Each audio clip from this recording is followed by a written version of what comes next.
La Bible révèle que la fin de toute chose est proche et que Dieu appelle tout homme à pouvoir se réjouir de la seconde venue de Jésus-Christ. L'objectif de cette présentation est de vous préparer à être du nombre de ceux qui gardent les commandements de Dieu et le témoignage, la foi de Jésus-Christ. Eh bien, bonjour à toutes et à tous et bon sabbat. C'est véritablement un privilège pour moi de pouvoir, une fois de plus, prendre la parole dans ce camp meeting. Et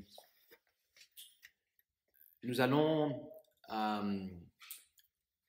entrer dans cette présentation, dans ce message, dans cette méditation.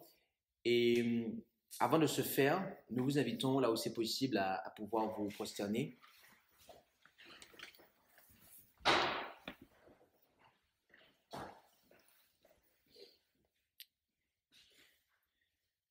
Notre Dieu, notre Père Céleste, nous présentons devant toi en cet instant afin de réclamer la bénédiction promise, celle de ton Saint-Esprit.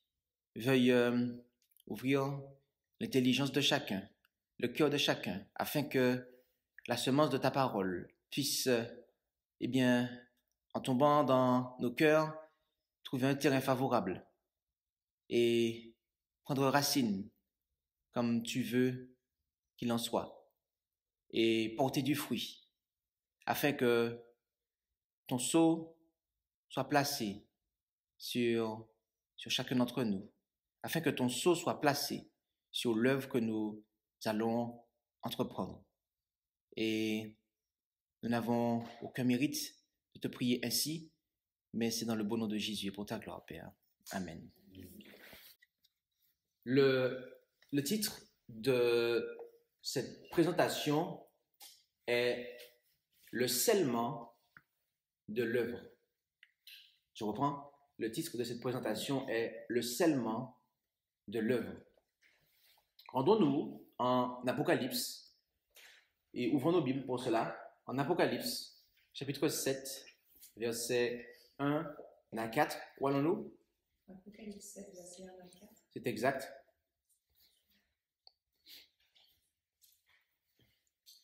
Et là, nous lisons en Apocalypse 7, versets 1 à 4. Après cela, je vis 4 anges qui se tenaient aux 4 coins de la terre, retenant les 4 vents, afin qu'aucun vent ne soufflât ni sur la terre, ni sur la mer, ni sur aucun arbre. Puis je vis un autre ange qui montait du côté de l'Orient, tenant le sceau du Dieu vivant, et il cria à grande voix aux 4 anges qui avaient reçu le pouvoir de nuire à la terre et à la mer, en disant: ne nuisez point à la terre, ni à la mer, ni aux arbres, jusqu'à ce que nous ayons marqué d'un sceau le front des serviteurs de notre Dieu. Et j'entendis le nombre de ceux qui avaient été marqués, 144 000 marqués d'entre toutes les tribus des enfants d'Israël. Ici, nous avons, comme nous l'avons lu tout au long de cette semaine, un passage qui se réfère au scellement des 144 000. Et nous savons que cela a lieu sous le message des 3 anges, tout particulièrement sous le message du 3e ange. Et notez que lorsque Dieu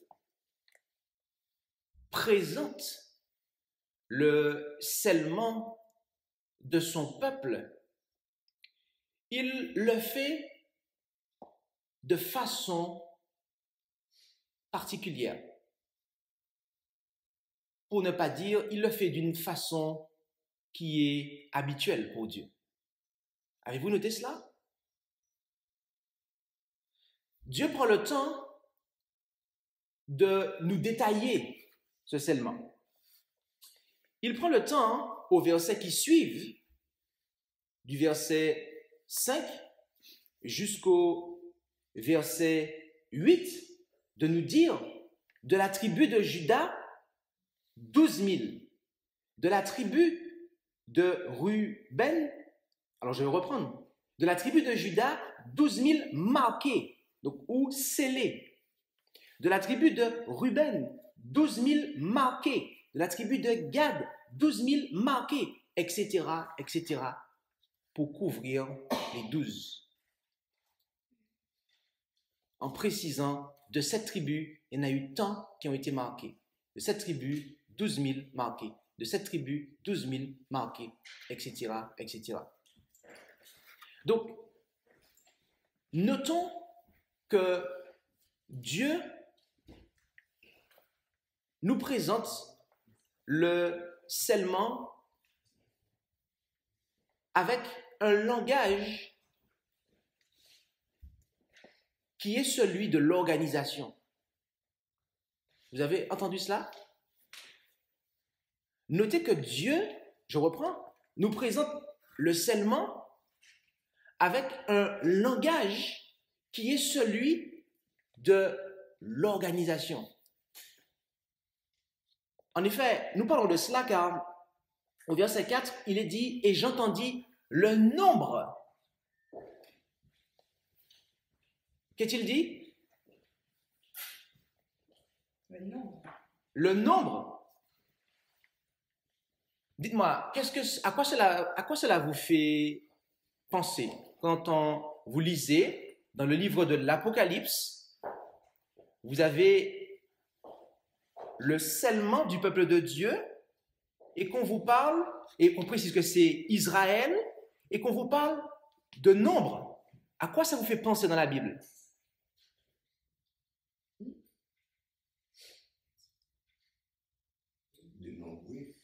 Dénombré, mais quoi encore? Ok, mais c'est où qu'on a dénombré les enfants d'Israël? Dans le livre des Nombres. D'accord. Alors, intéressons-nous au livre des Nombres. Alors, vous comprenez qu'il me sera difficile de pouvoir étudier ou lire tout le livre des Nombres en cet instant. Mais j'aimerais vous proposer, eh bien, un résumé du livre des Nombres en quelques 6 minutes. D'accord? Et je vous invite à prêter attention à ce qui va suivre. Prêtez bien attention, s'il vous plaît, à ce qui va suivre. D'accord? Le livre des Nombres. Ce 4e livre de la Bible poursuit l'histoire du peuple d'Israël après leur exode de l'esclavage en Égypte. Dieu les a conduits au mont Sinaï, où il a scellé une alliance avec eux. Et malgré la rébellion d'Israël, Dieu a gracieusement fourni un moyen pour qu'Israël demeure près de sa sainte présence dans le tabernacle. Le livre des Nombres débute donc au moment où le peuple d'Israël termine son séjour d'1 an au mont Sinaï et se met en route pour le désert en direction de la terre que Dieu a promise à Abraham. La structure de ce livre est, tout comme son récit, ponctuée par les différentes étapes du périple d'Israël. La première section s'ouvre tout d'abord sur le mont Sinaï, mais ensuite les Israélites se mettent en voyage jusqu'au désert de Paran. De là, ils voyagent encore jusqu'aux plaines de Moab, situées juste en face de la terre promise. La première partie commence avec un recensement par lequel le peuple est dénombré, d'où le nom du livre. S'ensuit une liste de lois sur l'organisation du camp que les tribus d'Israël devaient respecter. Alors le tabernacle devait être situé bien au centre, puis encadré par les prêtres et les lévites. Et autour d'eux étaient soigneusement disposées les 12 tribus avec celle de Juda à leur tête. C'était une disposition symbolisant la manière dont la sainte présence de Dieu devait être au centre de l'existence du peuple d'Israël. Ensuite, on a toute une série de lois approfondissant celle sur la pureté du livre de Lévitique. Pour que la présence de Dieu demeure au milieu d'eux, ils devaient tout faire pour que le camp soit pur, un endroit favorable à la sainteté de Dieu. Dans le chapitre 10, la nuée de la présence de Dieu s'élève du tabernacle pour guider Israël depuis Sinaï jusque dans le désert. Et c'est là que les choses tournent au vinaigre. Alors, au chapitre 11, le peuple commence à grogner à cause de la faim et de la soif, et aussi à exiger de retourner en Égypte. Et au chapitre 12, le frère et la sœur de Moïse, eux aussi, s'opposent à lui et le dénigrent devant tout le monde. Ce voyage ne démarre pas sur de bonnes bases. La section suivante débute au moment où les Israélites arrivent dans le désert de Paran, quasiment à mi-chemin de la terre promise. Là où Dieu dit à Moïse d'envoyer 12 espions à raison d'1 espion par tribu, afin de faire du repérage en terre promise. Et une fois de retour, 10 d'entre ces espions soutiennent qu'Israël n'a aucune chance de survie, parce que les Cananéens les détruiront. Mais il y en a 2, Caleb et Josué, qui affirment que Dieu peut les sauver. Malgré tout, les 10 autres réussissent à attiser suffisamment de crainte et de fureur au sein du peuple que l'histoire tourne à la mutinerie. Ils vont jusqu'à se choisir un nouveau dirigeant qui les guidera sur le chemin du retour en Égypte. Et comme on peut s'y attendre, Dieu se met en colère, mais Moïse intercède en faveur du peuple en demandant à Dieu d'être fidèle aux promesses qu'il a faites à Abraham. C'est ainsi que Dieu tient ses promesses, mais pas au détriment de sa justice. Il donne à ses Israélites exactement ce qu'ils veulent, ne pas accéder à la terre promise. Il condamne donc cette génération à errer dans le désert pendant 40 ans jusqu'à ce qu'ils meurent tous. Seuls leurs enfants pourront entrer en terre promise. C'est là où on serait tenté de penser que de si lourdes conséquences leur ouvriraient les yeux, mais les choses vont de mal en pis. Dans l'histoire suivante, c'est tout un groupe de Lévites qui a carrément démarré une révolte. Ils contestent l'autorité de Moïse et d'Aaron en les accusant d'être allés trop loin. Dieu punit sérieusement ces Lévites et renouvelle son engagement envers Moïse et Aaron en tant que leader d'Israël. Alors qu'ils quittent la région de Paran et prennent à nouveau la route, la situation se dégrade davantage. Les Israélites se plaignent encore une fois d'avoir soif, au point même de demander à Moïse pourquoi il les a sortis d'Égypte. Dieu dit à Moïse de parler à un rocher et faire jaillir de l'eau pour l'ensemble du peuple. Mais Moïse ne suit pas les ordres à la lettre et dépasse les bornes. Il frappe le rocher 2 fois en disant « Bande de rebelles, devons-nous sortir l'eau de ce rocher ?» Par ses propos, Moïse a déshonoré Dieu en prenant la place de celui-ci comme si tout seul, il serait capable de faire jaillir l'eau. C'est ainsi que Moïse s'est condamné à subir le même sort que la génération du désert. Lui aussi mourra dans le désert et ne posera jamais les pieds sur la terre promise. Juste après ça, les Israélites se révoltent encore une fois et Dieu fait tomber sur eux un jugement très étrange. Des serpents venimeux viennent les mordre. Une fois de plus, Moïse intercède en faveur du peuple. Et Dieu lui donne l'instruction suivante. Faire un serpent de bronze et le hisser au sommet d'un poteau, afin que quiconque regarde ce serpent soit guéri de la morsure des serpents venimeux. C'est un symbole très étrange, mais qui révèle la dualité propre à Dieu alors qu'il reste fidèle à son alliance. Il a raison de punir avec justice les Israélites suite au péché et au mal qu'ils ont commis. Mais même la justice de Dieu se transforme en une source de vie pour ceux qui se tourneront vers Dieu pour obtenir la guérison.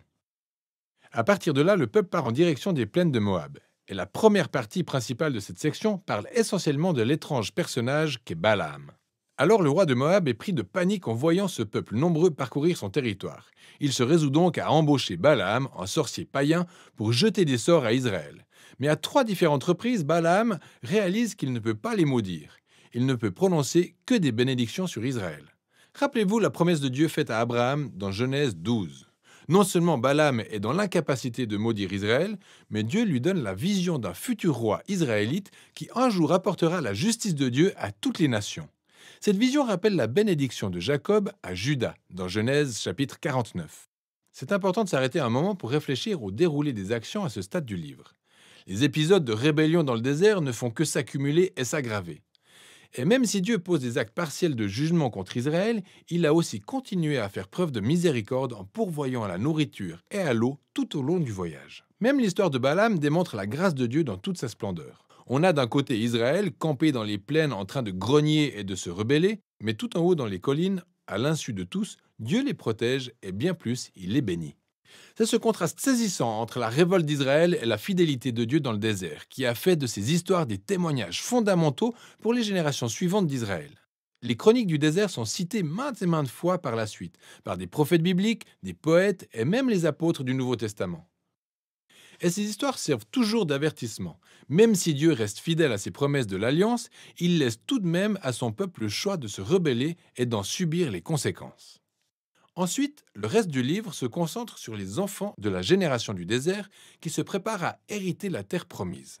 Ils font un autre recensement pour la nouvelle génération, puis continuent de remporter plusieurs batailles sur les peuples environnants. Et certaines tribus commencent même à s'installer en terre promise. Le livre s'achève donc sur une nouvelle génération prête à conquérir la terre promise, et un Moïse qui s'apprête à prononcer ses dernières paroles de sagesse et de mise en garde. Mais pour l'heure, voilà ce dont il est question dans le livre des Nombres. Nous avons vu une esquisse du livre des Nombres, une synthèse, un résumé. Et d'ailleurs que nous allons afficher pour vous, alors que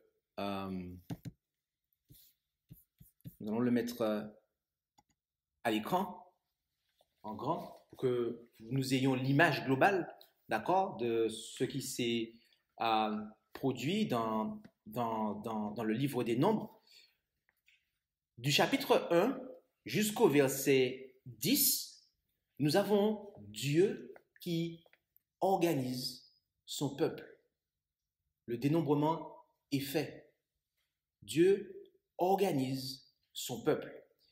Et j'aimerais que nous puissions avoir un œil un peu plus rapproché, jeter un œil là-dessus. Combien d'entre vous avez en ce matin la compilation intitulée Principes fondamentaux de l'organisation de l'Église? Ok. Je vous invite à la prendre car nous allons prendre un texte de l'Esprit de prophétie qui est dedans, qui se trouve être Patriarche et Prophète. Donc nous allons aller à la page 9 et le texte qui est en haut, qui a pour titre, alors c'est en dessous, c'est l'organisation du peuple d'Israël. D'accord? Et le sous-titre, c'est un peuple parfaitement organisé. D'accord? Et là, la messagère dit, l'ordre et la perfection qui éclatent dans toutes les œuvres de Dieu étaient visibles dans l'économie hébraïque. Dieu était le souverain d'Israël, le centre du pouvoir et du gouvernement. Moïse avait été désigné comme conducteur de la nation, chargé de faire respecter les lois au nom du Seigneur. Un conseil de 70 anciens choisis parmi les 12 tribus le secondaient dans la gestion des affaires. Puis venaient les prêtres qui consultaient Dieu dans le sanctuaire. Des chefs ou princes gouvernaient les tribus. Sous ceux-ci étaient placés des chefs de milliers, de centaines, de cinquantaines et de dizaines, ainsi que des officiers auxquels étaient confiées des charges spéciales. Deutéronome 1, verset 15. Le camp israélite disposé dans un ordre parfait était partagé en 3 grandes sections qui avaient chacune sa place dans le campement. Au centre se trouvait le tabernacle, demeure du monarque invisible. Autour du tabernacle campaient les prêtres et les lévites. Au-delà de ce cercle venaient les tribus. Le soin du tabernacle et de tout ce qui s'y rattachait, tant durant les haltes qu'en voyage, incombait aux Lévites. Lorsqu'on levait le camp, ils pliaient la tente sacrée pour la dresser à la prochaine étape. Il était interdit, sous peine de mort, aux membres des autres tribus de s'en approcher.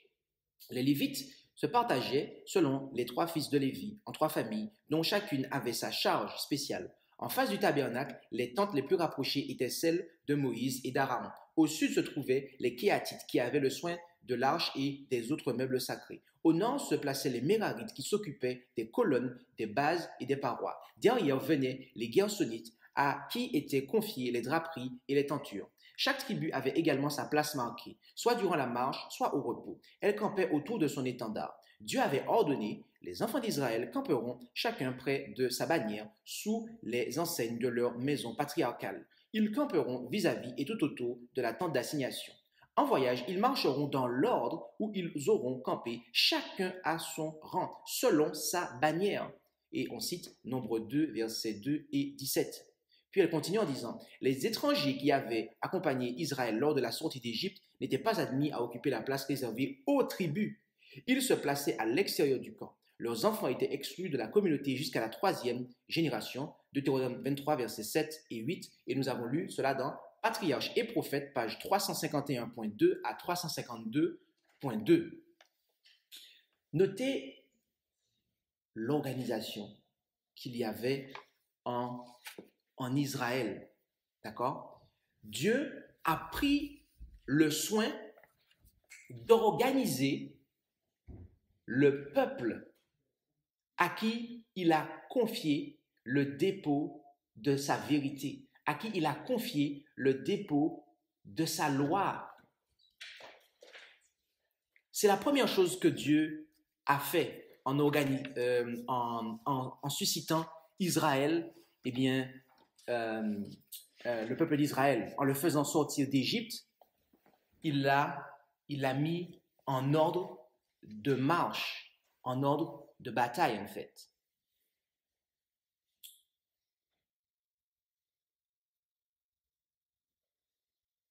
Et voyez-vous, est-ce que nous pouvons accepter l'idée que l'Israël spirituel, eh bien, il en sera autrement en fait. Qu'en nous faisant sortir du monde, en nous faisant sortir des églises de Babylone, eh bien, Dieu a en fait se plairait à nous voir désorganisés, en fait.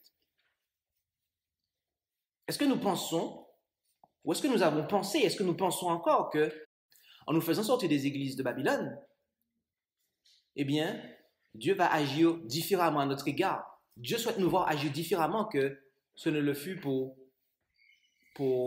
Israël.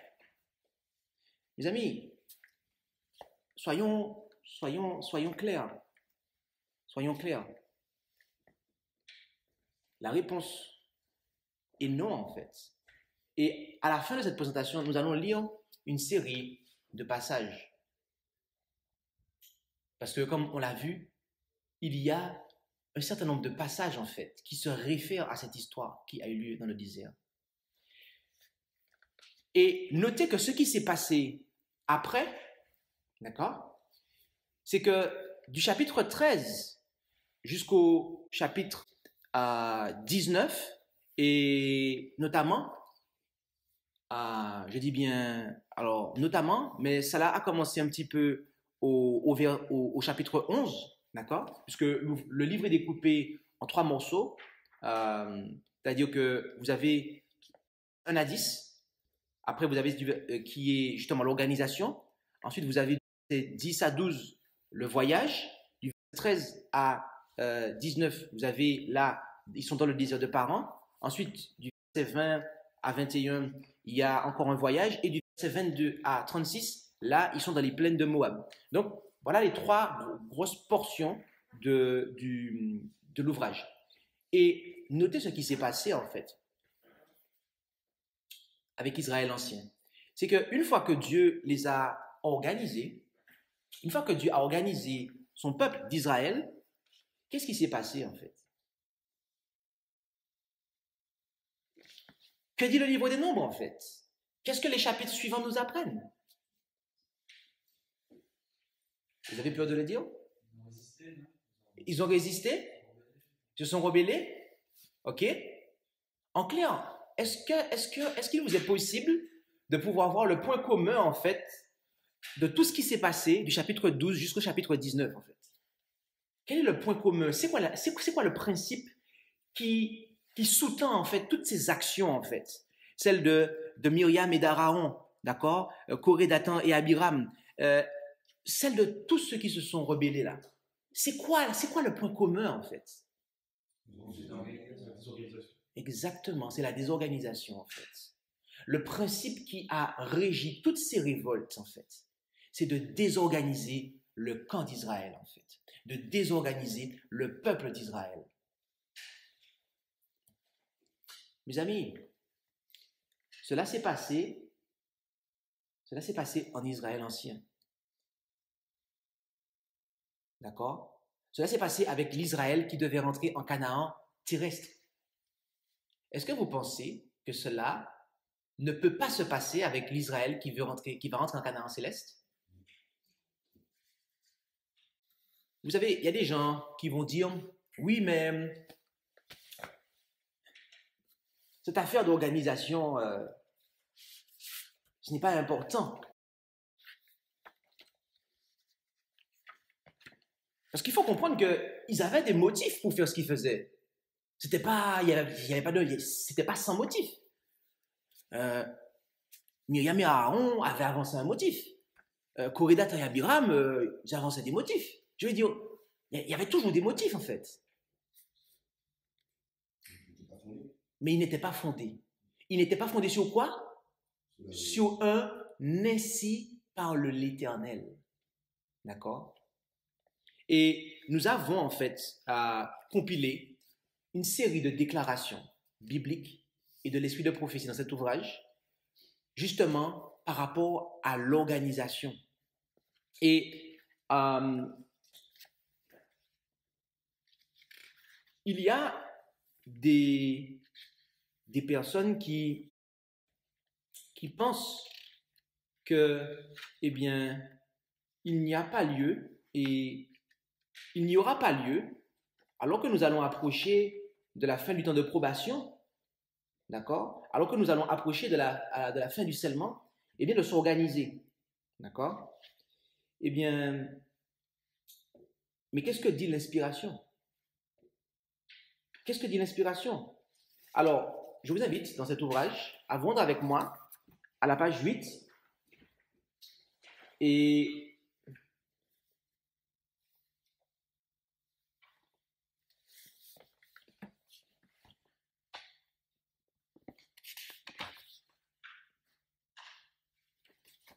nous allons lire le paragraphe qui commence par, et ça se trouve dans le ministère évangélique, page 474 et 475. Le paragraphe commence par « Certaines personnes ont émis l'idée ». Donc 1, 2, 3, 4, le quatrième, si je compte celui qui est déjà entamé à la page 7. Certaines personnes ont émis l'idée qu'à mesure que nous approcherons de la fin des temps, chaque enfant de Dieu agira indépendamment de toute organisation religieuse. Mais le Seigneur m'a montré que dans son œuvre, il n'est pas possible. Notez la phrase, le mot. Il n'est pas possible que chaque homme soit indépendant. Où est-ce que c'est pas possible? Dans son œuvre. Dans son œuvre, dans l'œuvre de Dieu. J'aimerais vous poser une question. Combien d'entre nous, en ce matin, veulent faire l'œuvre de Dieu? Mes amis, ce n'est pas possible de fonctionner de manière indépendante. Les étoiles sont soumises à des lois et agissent l'une sur l'autre pour accomplir la volonté de Dieu, cédant dans leur commune obéissance à la loi qui les régit. De même, pour que l'œuvre de Dieu progresse sainement et solidement, combien d'entre nous voulons que le peuple de Dieu progresse sainement et solidement? Eh bien, le peuple du Seigneur doit marcher en bon ordre. Et on va s'arrêter là. Vous savez, à l'époque où nos pionniers se sont organisés, d'ailleurs, est-ce que vous vous rappelez la date à laquelle la conférence générale de nos pionniers a été établie? 1863, merci. Et est-ce que vous savez ce qui se passait à cette époque-là? Est-ce que vous savez quels étaient les motifs des gens, en fait? Est-ce que vous connaissez le contexte pour comprendre pourquoi il y a des gens qui disaient qu'il n'était pas bon de s'organiser? Et qui fait qu'elle dit que des gens disent que alors que nous approchons à la fin des temps, il ne faudra pas s'organiser et compagnie. Est-ce que vous savez ce qui se passait à leur époque, en fait? Avez-vous entendu parler de la peste de Chine? Eh bien, la peste de Chine sévissait à cette époque, en 1855, un peu de temps avant. Et cela avait affecté plusieurs pays, en fait. Comme à notre époque. Comme à notre époque. Faites vos recherches, notez-le. Allez rechercher. La peste de Chine. La peste de Chine, en 1855. Et cela a affecté plusieurs pays.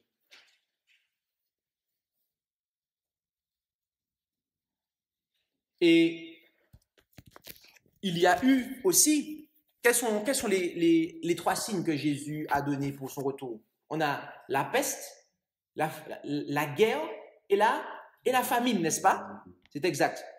Est-ce que ces signes-là ont eu lieu aussi à son époque? Oui, vous avez eu la guerre civile, the US Civil War, comme on dit en anglais, de 1861 à 1865 aux États-Unis. Il y avait la guerre civile.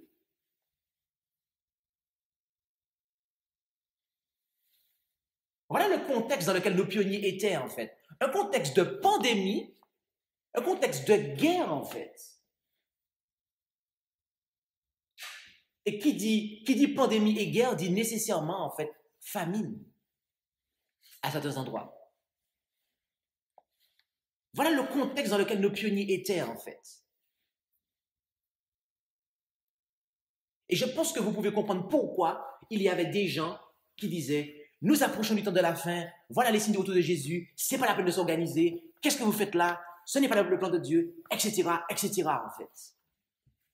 C'est pour cela que lorsqu'il y a des gens qui disent ça aujourd'hui, il faut savoir que ce n'est pas la volonté de Dieu, en fait, que nous agissions comme ça, en fait. Là,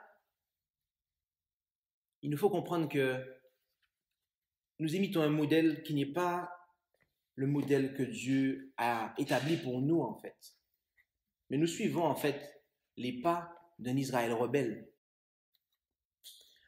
À la page 21 de cet ouvrage, qui est Conquérant Pacifique, page 84, paragraphes 1 et 2, Conquérant Pacifique, page 84, paragraphes 1 et 2, il est dit « L'ordre qui fut maintenu dans l'Église primitive permit aux chrétiens d'avancer avec assurance comme une armée bien disciplinée. Revêtus de l'armure de Dieu, les groupes de croyants, bien qu'éparpillés sur un vaste territoire, étaient tous membres d'un même corps. Point. Étaient tous membres d'un même corps. Tous agissaient avec ensemble et harmonie. Quand des discussions s'élevaient dans une église, comme cela arriva plus tard à Antioche et ailleurs, et que les chrétiens ne pouvaient arriver à s'entendre, on ne tolérait pas que la division naisse à cause de ces dissensions.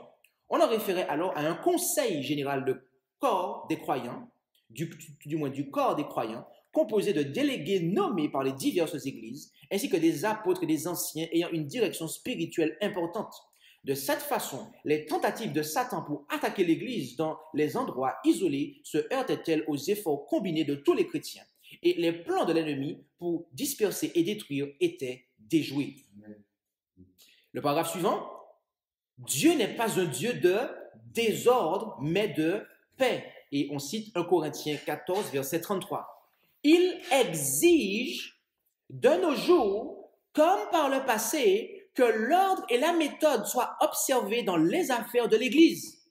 Il désire que son œuvre soit poursuivie avec soin et exactitude afin de pouvoir y placer le sceau de son approbation. »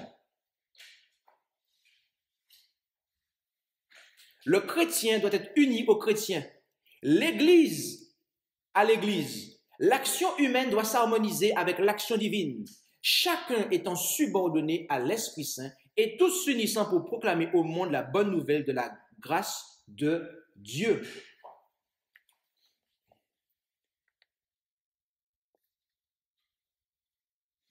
Vous avez noté comment Dieu va placer le sceau de son approbation? La messagère dit, c'est lorsque l'Église, c'est lorsque le chrétien sera uni au chrétien. Sommes-nous unis? Est-ce qu'en tant que croyants, nous sommes unis? En Christ, bien évidemment. En Christ, on est unis. En Christ, on est unis aussi. Les apôtres étaient unis. Les apôtres étaient unis. Il n'y avait pas de division entre eux, en fait. Au sein de l'Église primitive. Tous les camps, quand il y avait jusqu'alors, et qu'il leur empêchait de recevoir le Saint-Esprit, quand Jésus a soufflé sur eux et leur a dit « Recevez le Saint-Esprit », tout cela avait disparu, mes amis. Tout cela avait disparu. Acte 1, verset 14, Acte 2, verset 1, Acte 2, 46 nous dit qu'ils étaient d'un commun accord, en fait. Ça veut dire qu'ils s'étaient confessés les uns aux autres leurs péchés, leurs torts, avaient fait réparation. Et ils étaient unis, en fait. Le sceau de l'approbation de Dieu, le scellement de l'œuvre, aura lieu lorsque les chrétiens seront unis aux chrétiens. Si vous me permettez de dire ça, lorsque les croyants de la vérité présente seront unis aux croyants de la vérité présente. Et lorsque les églises qui sont dans la vérité présente seront unies aux autres églises qui sont elles aussi dans la vérité présente, etc., etc. Dieu ne pourra pas apposer son sceau d'approbation sur un peuple qui sera désorganisé. Si nous avons pensé ça, je dois vous dire, mes amis, que ce n'est pas ça qui va se passer. Dieu prend le temps en Apocalypse 7 d'employer un langage qui est celui qu'il a employé dans le livre des Nombres, en fait. Dieu fonctionne de manière organisée, en fait. Alors, bien évidemment, nous ne sommes pas en train de dire ici que le scellement est une affaire collective à 100% et qu'il y a là une œuvre individuelle, soyons clairs. Nous ne sommes pas en train de renverser tout ce que nous avons vu toute cette semaine. Le seul point, en fait, que nous sommes en train d'établir ici, c'est que nous sommes en train en fait d'élargir cela. Parce que voyez-vous, lorsque nous sommes remplis en fait de l'Esprit de Dieu, que le moi a disparu et que Jésus vit en nous individuellement, quelle est la résultante, comme on l'a vu? Le chrétien est uni au chrétien et l'Église à l'Église. C'est la conséquence en fait d'être scellé en fait. Donc, lorsque on refuse que l'œuvre soit organisée, je vais vous le dire très clairement. C'est qu'en fait, on refuse que Dieu place son sceau sur nous-mêmes en tant qu'individus, en fait. Oui. Puisqu'on ne veut pas, en fait, que Dieu appose son sceau sur son peuple. Ça signifie qu'on ne veut pas, en fait, que Dieu nous scelle individuellement, en fait. C'est ça que ça signifie, en fait.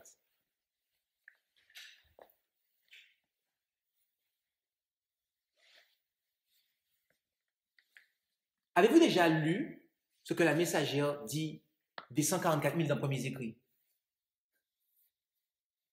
Lisez-le. Faites une recherche quand vous rentrez chez vous.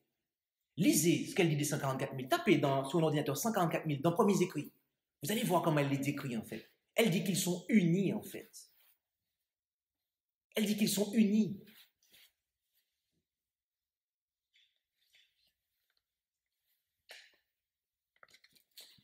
Lisons, rendons-nous maintenant dans la Bible et on va amener ce message à son terme. En 1 Corinthiens 10, versets 1 à 12. Où allons-nous? C'est exact. Nous allons en 1 Corinthiens 10 et nous lisons du verset 1 à 12. Frères, je ne veux pas que vous ignoriez que nos pères ont tous été sous la nuée et qu'ils ont tous passé au travers de la mer, et qu'ils ont tous été baptisés en Moïse dans la nuée et dans la mer, et qu'ils ont tous mangé de la même nourriture spirituelle, et qu'ils ont tous bu du même breuvage spirituel, car ils buvaient de l'eau du rocher spirituel qui les suivait, et ce rocher était Christ. Amen. De qui parle-t-on ici? Des enfants d'Israël qui sont sortis d'Égypte, n'est-ce pas? Et qui est-ce qui les conduisait? Qui est-ce que Dieu le Père a envoyé pour les conduire dans la colonne de nuée le jour et la colonne de feu la nuit? Jésus-Christ, mes amis, le rocher de leur salut. C'est lui-même qui a organisé le peuple d'Israël. Mais la suite est quelque peu tragique, car Paul continue en disant, mais Dieu ne mit point son affection en la plupart d'entre eux, car ils tombèrent morts dans le désert. Or, ces choses sont arrivées pour nous servir d'exemple.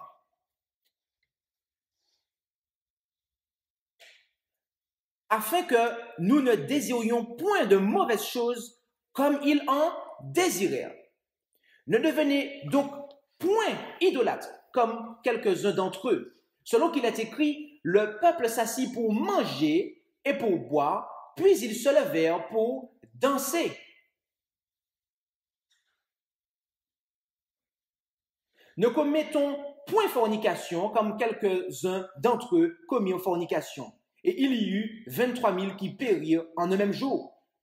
Et ne tentons point le Christ comme quelques-uns d'entre eux le tentèrent. Et ils périrent par les serpents. Et ne murmurez point comme quelques-uns d'entre eux murmurèrent, et ils périrent par l'exterminateur. Or, toutes ces choses leur arrivaient pour servir d'exemple, et elles sont écrites pour nous instruire, nous qui sommes parvenus au dernier temps. C'est pourquoi que celui qui croit être debout prenne garde qu'il ne tombe. Amen. Ces choses dans le livre de Nombres, l'histoire d'Israël selon la chair, quittant l'Égypte pour se rendre en Canaan terrestre, a été écrite pour servir d'exemple, pour servir d'avertissement à l'Israël de Dieu qui sort des églises de Babylone pour se rendre en Canaan céleste. Et l'apôtre nous dit que cela, eh bien, doit retenir notre attention. Car aujourd'hui, nous pouvons penser être debout comme Aaron et Myriam. Et en fait, demain, être des adversaires de l'organisation.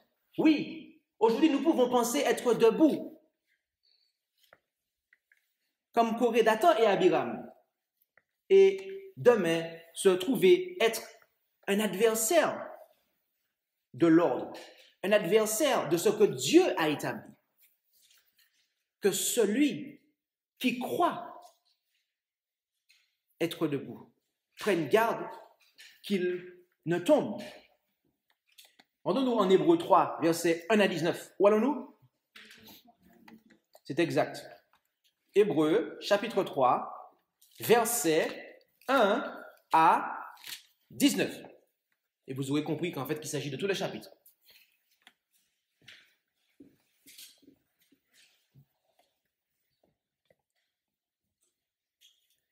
C'est pourquoi, frères saints, qui avaient pris part à la vocation céleste, considérez l'apôtre et le souverain sacrificateur de la foi que nous professons, Jésus-Christ, qui a été fidèle à celui qui l'a établi, comme Moïse aussi le fut dans toute sa maison. Or, il a été estimé digne d'une gloire qui surpasse celle de Moïse, d'autant que celui qui a construit la maison est plus digne d'honneur que la maison même, car toute maison a été construite par quelqu'un. Or, celui qui a construit toute chose, c'est Dieu. Et quant à Moïse, il a été fidèle dans toute la maison, comme serviteur pour témoigner de ce qui devait être annoncé. Mais Christ, comme Fils, est établi sur sa maison. Nous sommes sa maison, pourvu que nous conservions jusqu'à la fin la ferme confiance et l'espérance dont nous nous glorifions. C'est pourquoi, comme dit le Saint-Esprit, aujourd'hui, si vous entendez sa voix, n'endurcissez point vos cœurs, comme il arriva lors de la contestation au jour de la tentation au désert, où vos pères me tentèrent et m'éprouvèrent, et où ils virent mes œuvres pendant 40 ans. C'est pourquoi je fus irrité contre cette génération, et je dis, leur cœur s'égare toujours, et ils n'ont point connu mes voies. Aussi, j'ai juré dans ma colère qu'ils n'entreront point dans mon repos. Frères, prenez garde que quelqu'un de vous n'ait un cœur mauvais et incrédule, en se détournant du Dieu vivant. Reprenons ça. Frères, prenez garde que quelqu'un de vous n'ait un cœur mauvais et incrédule en se détournant du Dieu vivant. Mais exhortez-vous les uns les autres chaque jour, pendant qu'il est dit aujourd'hui, de peur que quelqu'un de vous ne s'endurcisse par la séduction de quoi? Du péché. Car nous sommes devenus participants de Christ, pourvu que nous conservions ferme jusqu'à la fin notre première assurance. Pendant qu'il est dit, aujourd'hui, si vous entendez sa voix, n'endurcissez point votre cœur. Je reprends, n'endurcissez point vos cœurs, comme il arriva lors de la contestation, car quelques-uns l'ayant entendu le provoquèrent. Mais ce ne furent pas tous ceux qui sortirent d'Égypte sous la conduite de Moïse. Et contre qui Dieu fut-il irrité pendant 40 ans? N'est-ce pas contre ceux qui péchèrent, dont les corps tombèrent dans le désert? Et à qui jura-t-il qu'il n'entrerait point dans son repos, si ce n'est à ceux qui s'étaient rebellés? Aussi voyons-nous qu'ils ne purent y entrer à cause de leur de leur incrédulité. Les Israélites, dénombrés, organisés, mais qui s'étaient rebellés, ne sont pas rentrés en Canaan terrestre.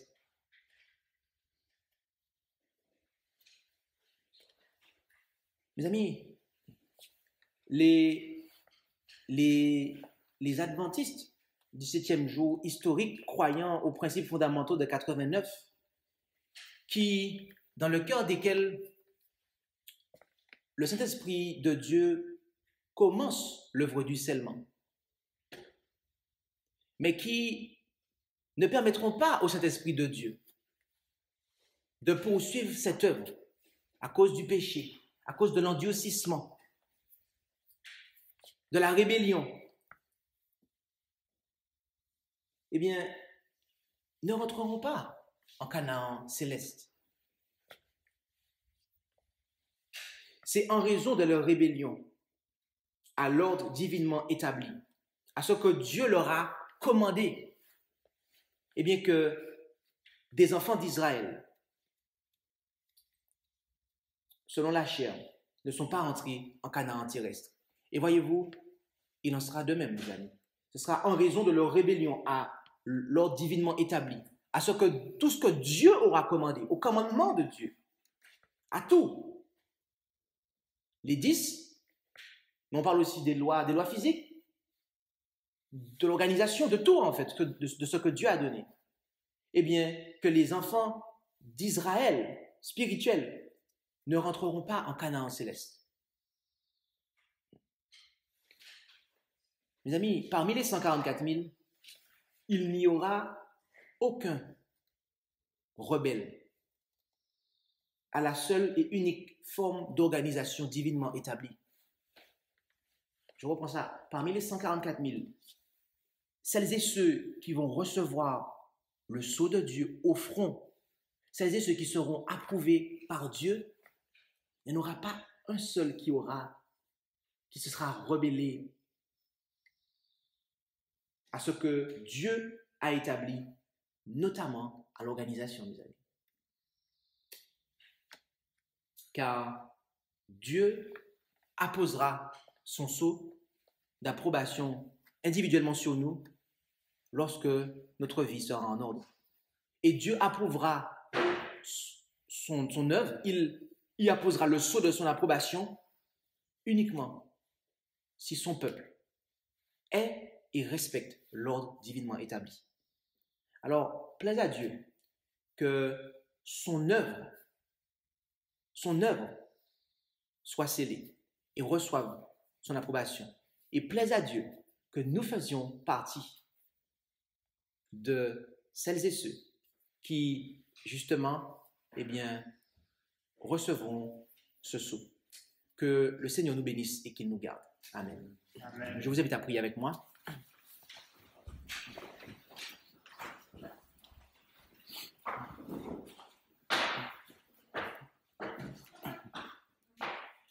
Notre Dieu, notre Père Céleste, merci pour ce moment que tu nous as permis de passer dans ta parole. Et tu nous fais comprendre que celles et ceux qui recevront le sceau, eh bien, se seront entièrement soumis à ta volonté et qu'ils respecteront tout ce que tu as établi. Et comme nous l'avons vu dans la prophétie d'Apocalypse 7, qui fait écho à ce que nous voyons dans le livre des Nombres, eh bien, tu es un Dieu d'ordre. Tu nous présentes les choses dans l'ordre. Il n'y a pas de confusion et il n'y a pas de place pour l'individualisme lorsqu'il s'agit de ton œuvre. Et tu nous fais comprendre que c'est parce qu'ils se sont rebellés contre l'ordre établi que beaucoup des enfants d'Israël, selon la chair, ne sont pas rentrés en Canaan terrestre. Ainsi, à nous qui sommes Israël spirituel, tu nous demandes de prêter attention à ce qui s'est passé, car cela doit nous servir d'exemple, d'avertissement, de sorte que nous soyons vigilants, parce que nous pouvons penser être debout, mais si nous ne veillons pas sur nous-mêmes, sur notre cœur, si nous nous endurcissons, eh bien, à cause du péché, dont nous ne nous serons pas débarrassés, eh bien, nous risquons de devenir, eh bien, des opposants à ta sainte volonté au sein de ton peuple. Alors, aide-nous, Père, à pouvoir, eh bien, remporter la victoire sur le péché. Aide-nous à pouvoir renoncer au moi, de sorte que ta volonté soit toujours accomplie dans la vie de chacun pour que nous soyons unis les uns aux autres et que les églises soient unies les unes entre les autres, de sorte que tu sois glorifié et que tu puisses enfin sceller cette œuvre et que nous puissions donner et pousser ce grand cri de sorte que le monde entier puisse entendre ce message de vérité pure et sans mélange. Bénis ton œuvre, Père. Sois avec chacun d'entre nous. Nous t'en prions au nom de Jésus. Amen. Merci d'avoir écouté cette présentation avec intérêt. Pour plus d'informations, consultez notre site internet lereste.org et suivez-nous sur Facebook ainsi que sur YouTube à @lereste. Vous pouvez aussi nous contacter par email à info@lereste.org ou par téléphone au +33 6 12 60 13 69.